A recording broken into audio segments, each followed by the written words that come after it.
second chance points, a lot of points in the paint for them. I mean, how big was that in reflecting your decision to maybe go back to Chris as early as you did after he picked up a couple of fouls?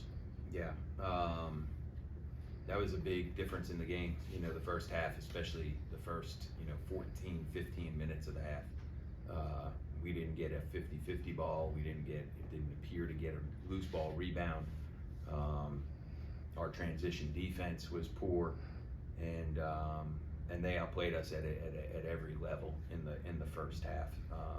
Certainly the first 16 minutes of the half, and then last 4 minutes of the half we did a little bit better, but obviously not enough because we dug ourselves such a hole that we were trying to climb uphill the whole night.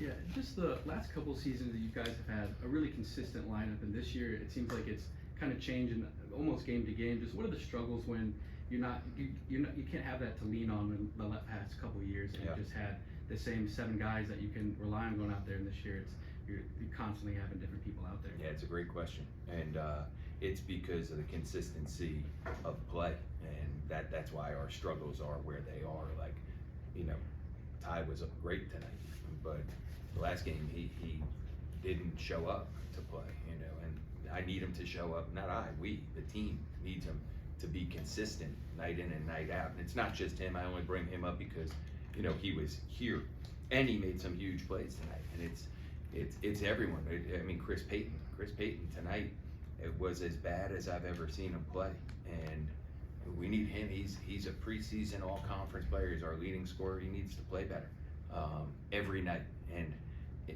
for us to have a chance. Last year, Sin and Malik, they were showing up every night. Vaughn was always consistent. Jalen was a spark plug off the bench. Claron was always consistent. You knew what he was going to do every single night. Myron had some ups and downs, but his ups were really up, and when they were down, he didn't play quite as much, but he was fantastic in big games. And right now we're missing that a little bit. There's some guys that I know every day what they're going to bring, and they may not play well, but what the effort's going to be and how they're going to play and their mindset. And then there's some guys that it's just not where it needs to be for us to be as good as we'd like to be. And certainly disappointing that in the middle of January, that's where we're at, but that's where we're at. And eventually we'll figure it out. Tonight again, as bad as we were in the first half, we were equally or as good or almost as good in the second half. If we could have come up with a rebound, we did make a miss. If we could have come up with a rebound, maybe we tie the game and go to overtime. But we haven't gotten that big rebound enough this year. There've been a number of games where we lost to Eastern Michigan in overtime. If we could have gotten one rebound in that game, we would have won that game. Wouldn't have gotten to overtime. James Madison, one more play, and on and on and on. So that's what we have to come up with. It's an intangible sometimes, and it's a tangible, and that's where you give those guys at Akron a ton of credit because they're down guys too. Just like we're down guys, they're down guys too. And Tavari Johnson stepped up. And a number of guys. Amani Lyles hasn't played much. He came in the first half, got an offensive rebound off of Donovan. We got to come up with that ball and put it back in. And then obviously Ali and Freeman were, they were fantastic. So give them credit. Yeah, then I guess just speaking of Freeman, just when he's having a game like that, just I guess what are the challenges as a coaching staff to try and come up and just try not stop him, but just try and slow it down and make it hard on him? We obviously didn't do a good job. We haven't done a good job in any game that we've played against him. To me, again, I say this. First of all, I don't know him at all. I've only seen him when we played these games. He conducts himself like a pro's pro. I'm going to take out. I've been in this league for a long time, taking away Kent State players because we've had some great ones here too. I haven't seen a player as good as him in my 20 plus years for college. And again, I know there've been some NBA players, and maybe he is, maybe he isn't. I have no idea.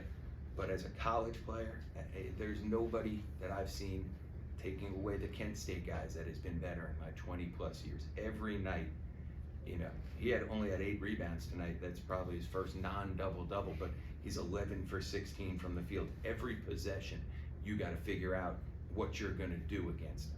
Tonight he had 5 blocks. He doesn't block a ton of shots. Tonight he had 5 blocks, 3 steals.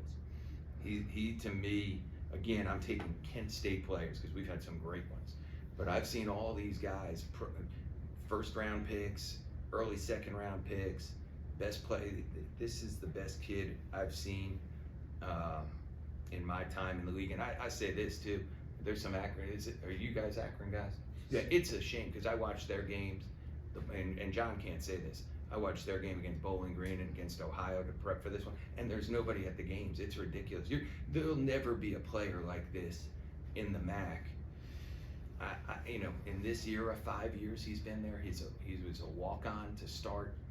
You know, unbelievable story. I wish he walked on here. I wish he came from Cleveland. I wish he came to Kent as a walk-on. But unbelievable player, and again, you have to game plan for him. You have to game plan for him. So when he's not scoring, you still got to be aware of him. And honestly, I thought Mag, who, you know, doesn't play much for us, I thought he competed his butt off for us against him. So I was really proud of Mag for that, because that can't be easy. Mag's a walk-on freshman who wasn't expecting to play at all, and because of all of our front court injuries, he played 12 minutes in the first half.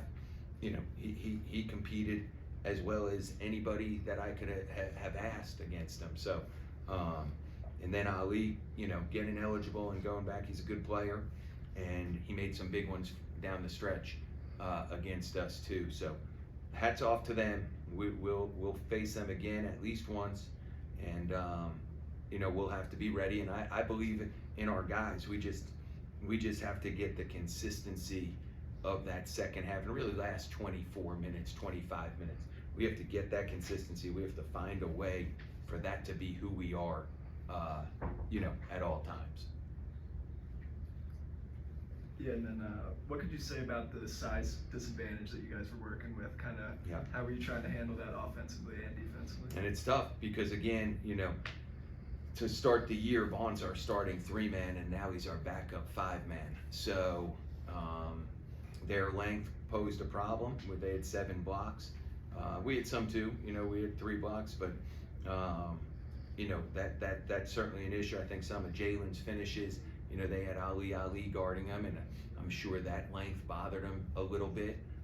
But Jalen's a competitor, and he's learning in this role too. Like, he's learning, and his attitude and his mindset for the last, you know, 10 days, his leadership has been off the charts good. And he's just got to learn from tonight and continue to get better, because he's a great player, and nights like this will help him in the long run, as long as he's able to continue to internalize what he needs to do and grow from it. But you know, we'll get better from this. Any other questions? All right, thank you, Coach.